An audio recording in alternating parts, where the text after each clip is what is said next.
네, 안녕하세요. 2차전지와 테슬라에 올인하고 있는 일레컨이라고 합니다. 오늘 2차전지도 또 다시 한번 풍비박산이 났습니다. 저도 투자하고 있는 상황에서 이렇게 저 전략을 또 세워야 되는 입장이지만 많은 구독자 여러분들께서도 사실 오늘 주가에 대해서 이해하기 힘든 상황이라고 생각이 되실 것 같아서 좀 빨리 좀 여러 가지 뭐 IR 팀과 이렇게 이야기한 부분하고 제가 자료들을 좀 버무려서 말씀을 드려보도록 하겠습니다. 제목은 기대했던 유럽 액션 플랜의 역습, 정책적인 악재가 또 나왔다. 과연 보조금이 나올까라는 그런 부분인 거고, 뭐 LG 엔솔이나 LNF IR 쪽하고도 좀 이야기를 해봤는데 빠르게 한번 정리를 해보도록 하겠습니다.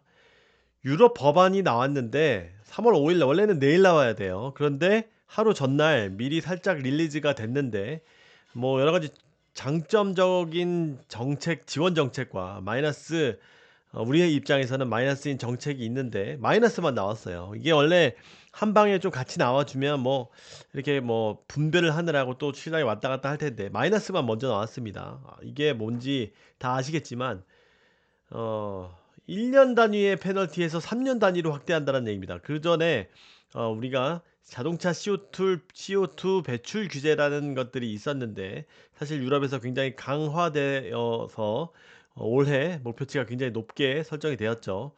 근데 그것들은 이제 기금 뭐 한도치는 그대로 두었지만 기간을 1년에서 3년 단위로 확대한다는 겁니다. 그러니까 사실 이게 자동차 업체에서는 굉장히 좋아하는 거죠. 야, 일단은 올해 한시름 났다. 이렇게 변할 수가 있는 겁니다. 그래서 여기에 보시면 정확하게 보시면 1년이 아닌 3년의 기간을 부여할 것을 제한하기로 했다. 규정 준수 여부는 25년에서 27년간의 평균 배출량을 기준으로 판단한다.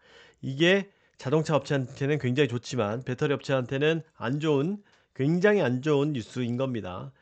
아까 말씀드렸듯이 이제 3월 5일날 액션 플랜에서는 보조금 지급이라는 우리 입장에서는 좋은 것과 배터리 셀과 소재 부품 역내 생산 의무 비율제의 도입이라는 좋은 것과 규제 완화 제한이라는 나쁜 것이 있는데 규제 완화가 나왔다는 겁니다. 이게 너무나 사실 안타까운 부분입니다. 그래서 어쨌든 이런 목표가 3년으로 이게 딜레이 된 것은 굉장히 안 좋은 것이라고 볼 수가 있습니다. 근데 이게 왜 이렇게 안 좋냐라고 봤을 때 우리가 최근에 2차전지가 반등이 있었던 이유가 1월 달에 거의 뭐 35% BEV 전기차 순수 전기차가 그렇게 신장을 했었잖아요. 근데 그것이 어떻게 보면 이 규제 때문에 그동안 기모아왔던 전기차 업체들이 어떻게 될지 모르니까 이제 프로모션을 적극적으로 실시해서 테슬라가 역신장 마이너스 50%가 됨에도 불구하고 35%라는 고신장을 기록을 했다라고 볼 수가 있는데 그것을 미뤘다는 겁니다. 그러면은 완성차 업체들이 신차 출시 및 가격 프로모션이 지연될 가능성이 커졌다. 얘네들이 좀 딜레이해도 우리 조금 올해 다 안 해도 될 것 같아. 좀 무리하지 마. 지금 당장 처음부터 해야 되는 거 아니야? 라고 생각할 수 있다라는 겁니다. 그러면 1월 증가율이 다소 무색해진 결과를 가져올 수 있다라는 겁니다. 다만 내일 EV 전환 경쟁력을 강화하는 액션 플랜을 발표할 예정이다. 여기에 보조금, 역내 생산 강화 등의 내용이 포함될 것이라고 예상된다. 이게 굉장히 더 중요해졌습니다. 많은 분들이 그렇게 무시하고 무시했던 아직도 댓글에서도 중국산 배터리를 뭐 믿냐 이렇게 생각하시는 분 많아요. 이거 정신 차리셔야 될 것 같습니다. 중국산 배터리 점유율은 61%에서 46%에서 61%까지 올라갔다. 유럽에서 같은 기간 한국 배터리 점유율은 51에서 36. 저렴한 중국산 배터리를 선호하고 있는 거다. 그래서 다시 한번 말씀드리면 3월 5일 발표될 내일 액션 플랜에서 유럽의 탈중국 정책과 전기차 판매 장려책에 대한 강도 이게 굉장히 중요하다는 거죠. 그리고 이제 또 의심받기 시작하는 유럽 전기차 판매 성장률이 유지될 수 있을지가 굉장히 중요해졌다라는 겁니다.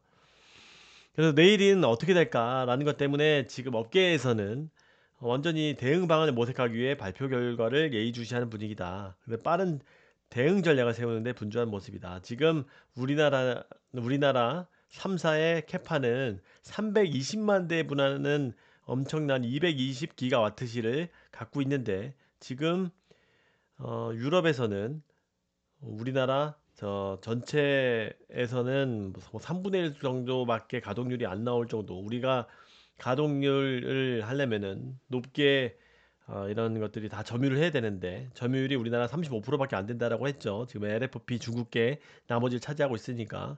그래서 생산 능력에 훨씬 못 미치는 100만 대, 지금 뭐 30% 정도밖에 가동률이 안 된다는 얘기입니다. 굉장히 문제다는 거죠. 그래서 이런 것들이 뭔가 역내 유럽에서 조달한 배터리를 장착한 전기차 보조금을 지급하는 방식으로 발표될 경우 이게 중요합니다. 역내 생산, 가동률 생산에 따른 긍정적인 효과가 기대된다라는 겁니다. 다만 뭐 일부 이제 중국 애들도 뒤늦게 이제 유럽에다가 공장을 짓는 것은 뭐 좀 리스크다라는 겁니다. 그래서 당장 이런 것들이 굉장히 중요하다. 그래서 보조금 지급 기준에 따라서 시장 경쟁 구도가 달라질 수 있어서 발표 이후 구체적인 대응 전략을 마련할 것이다. 그래서 다시 정리해서 말씀드리면 역내 생산이 굉장히 중요하고요. 보조금이 화끈하게 나와 주어야 합니다. 그래서 여기에서 말씀을 드렸듯이 이게 지금 김현수 연구원이 나왔다라는 지난주 금요일 날 전략을 냈던 건데 월요일 날 보조금 지급 조건이 배터리 셀 현지 조달에만 초점을 맞추는 방향으로 제시될 경우에 아까 말씀드렸듯이 셀 메이커들이 수혜를 볼 것으로 예상이 되고 있는 거죠.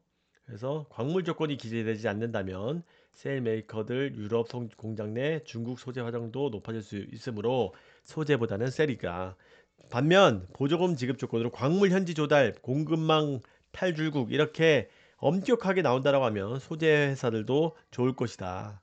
그래서 양극재 회사들 중에서도 에코프로뱀, 에코프로, 포스코, 퓨처엠 뭐 이런 애들이 유럽 증설 계획도 제시하고 있기 때문에 굉장히 이런 것들도 좋을, 소재 회사들이 오히려 좋을 것이다. 그래서 이것들에 맞춰서 전략을 해야 된다는 이야기인 거고, 요거는 조금 한번 말씀을 드려야 될 것 같아요. LNF 주주 여러분들도 많이 있는 걸로 알고 있는데 결론적으로는 유럽의 오늘도 거의 신저가를 갱신을 했죠. 유럽의 정책 발표가 뼈 아프다. 아이아라고 통화했습니다.